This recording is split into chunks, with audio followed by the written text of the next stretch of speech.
Yes, there are other games this weekend, but on Sunday on CBS, this is the one all eyes are on. The Kansas City Chiefs going up against the Buffalo Bills. It will be the 8th meeting now between Patrick Mahomes and Josh Allen. Patrick Mahomes slightly edging out Josh Allen with 4 wins to his 3. By the way, the Chiefs sitting at 9-0, the Bills 8-2. The best combined record entering a game in Week 11 since the Chiefs and Rams all the way back in 2018. We're going to take a look back and a look forward. Let's send it over to Kyle and Pete. What's up, guys? Well, we're going to take a look at some of the marquee plays, 5 marquee plays and situations from this great rivalry. And by the way, there's a perception out there that Josh Allen hasn't been good in this rivalry. He's been fantastic. He's been so good. And we have a bunch of plays to look at. The 5 that stand out, at least to me, the 5 that stood out. There are more. I mean, we have many. This was from last year in a playoff game. Everybody criticized Josh Allen because he had Stephon Diggs on the crossing route. He has Shakir in the back of the end zone for a touchdown. But what happened is, there you go. You don't get him blocked up there. Chris Jones gets inside of him and hits him and makes this is the unique thing about some of the roster that Kansas City has. They can take a guy like Chris Jones, who is the best interior pass rusher in the National Football League, put him at the tackle, put him over a tackle, and he can make a tackle have a bad day. You're pushing a Pro Bowler, Deion Dawkins, into the lap of Josh Allen there. And by the way, could he have hit Stephon Diggs for the crosser? Of course he could, but that's a touchdown if Chris Jones doesn't walk back Dawkins into him. You can clearly see it. There goes Diggs on the crossing route. There's the touchdown. That's an easy pitch and catch for Josh Allen. Should be a touchdown.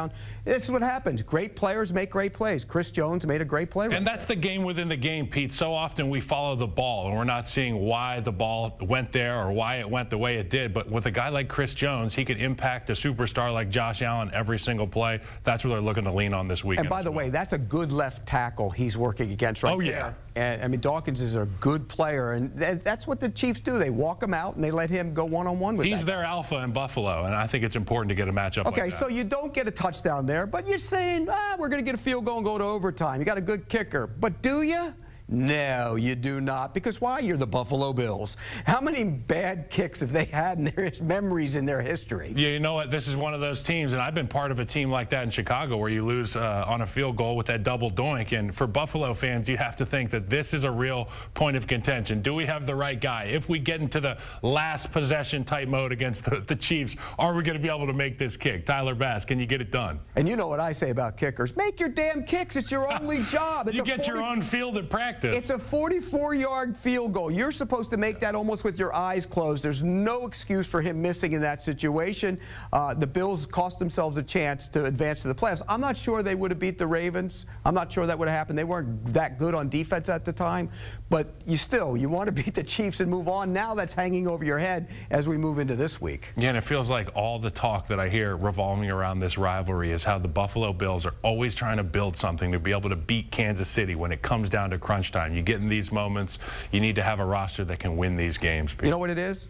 It's like trying to beat Michael Jordan for everybody when he was playing. And you had a lot of Barkleys, you had a lot of Stockton and Malone. Yep. But what you didn't have a chance to, you didn't beat them. Yep. Well, that's the way this situation is here. This is last year in the regular season. They did beat them in this game. This is one of those games where you're sitting there, everything, there were a lot of plays we could have picked out. This is the Kelce to Tony play. I wouldn't advise your tight end to be doing this on a regular basis, but it worked. The only problem was he was lined up illegal. Yep. And that's the reason Kadarius Toney's not going to be out there making plays for this Kansas City Chiefs team. They couldn't rely on him. And what's one thing Andy Reid wants to do? Be able to rely on the guys on the football field. And while they may all not be star-studded guys on the field, he's going to have dudes out there who knows what they're doing. And when you look at what Travis Kelce and Kadarius Toney are doing here on this play, it's really a microcosm of what happens in practice every single day. You and I both know it at practice. The tight end will catch 40 balls, and he'll have to run back to the huddle. Well, instead of just running it back and handing it to the equipment manager, they do this lateral stuff the whole way back to the huddle, and Andy Reid loves it. The only time he doesn't like it, Pete, is when the ball touches the ground. Yeah, and look, it didn't touch the ground. It's a touchdown. It worked. The only problem was he wasn't on the line of scrimmage. It was a legal formation.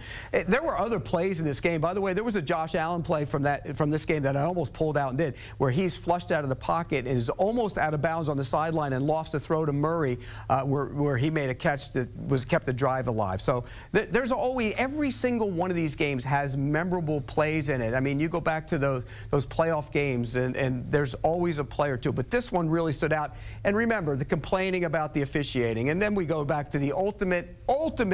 I was here. I was here for the this Buffalo one. Bills. 13 seconds. Okay, we'll start with the kickoff.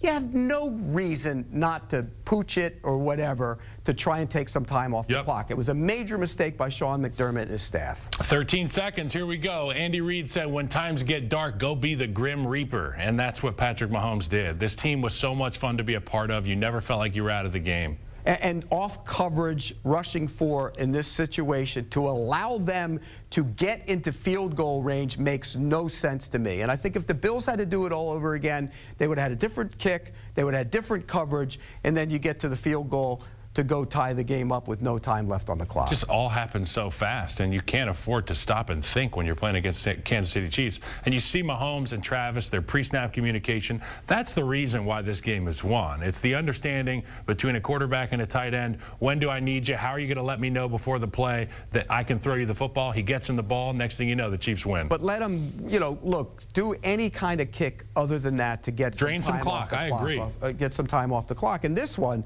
look, you can see they're just trying to get some yards. They still had the timeout. They still had the timeout. So you call timeout 7 seconds, you get another 50. This was inexcusable right here to me. There's no way you can ever allow Travis Kelce in that situation to get a 25-yard completion. It made no sense. Yeah, and you knew when Harrison Butker lined up to kick it, we were going to be just good. I mean, this guy Harrison Butker is an absolute beast. And he makes his kicks. He does. I mean, he's historically one of the best to ever do it. So you can rest easy in Kansas City knowing that if Mahomes can get you past the midfield line, you'll have an opportunity to win the game. And here we go. Let's change the rules, Pete. Yeah, well, here we go. Coin flip. Oh, let's change the rules here. I mean, look, you could always say it comes down to a coin flip, but it comes down to the entire game. Yep. I mean, and you do play defense in this league, and everybody always says that. Aren't there 11 guys on defense to stop them? They didn't. They went right down the field, game-winning touchdown. Only where his guy could catch it. This is just, you know, unspoken communication between Pat and Travis, the two of the best to ever do it together, and that's what you have to contend with when you play the Kansas City Chiefs. Not only do you assume that the refs are going to be against you, you assume that they're going to get all the right bounces because they're the Chiefs, but also they're just pretty damn good at football. And it's got to be frustrating to play against these guys every week. There's been a lot of agony over the years with the Buffalo Bills. Scott Norwood's missed kick, I mean, and losing those Super Bowls the way they did. 13 seconds is one that will stand out for a long, long time. And believe me, if you go to the Buffalo training camp or go to the Buffalo area and you even say 13 seconds, you should see the looks that you get. Because I know I've done it just to see what I would get, what kind of response I would get. It was a horrible loss, and one that kind of hangs over this game as we go into Sunday. So, I mean, it's a great rivalry. It's fantastic to watch. I'd argue it's the best rivalry in football. Non-division. Non-divisional, it might be. And you know what? The quarterbacks, they define this rivalry. It'll be interesting. Amanda, I can't wait to Sunday. It is going to be a phenomenal game there on Sunday on CBS in the 425 slate. Hey, guys, really quickly, how do you take your hamburgers? Your cheeseburgers, full and Andy Reid. Kyle? I'm going to go ketchup, onion, lettuce, tomato, little mayo on the bun. Little mayo on the bun. Mustard. Only. That's it? Mustard, pickle. What the hell's wrong with you, man? And well done. Guys, we appreciate it. Crispy. Crispy.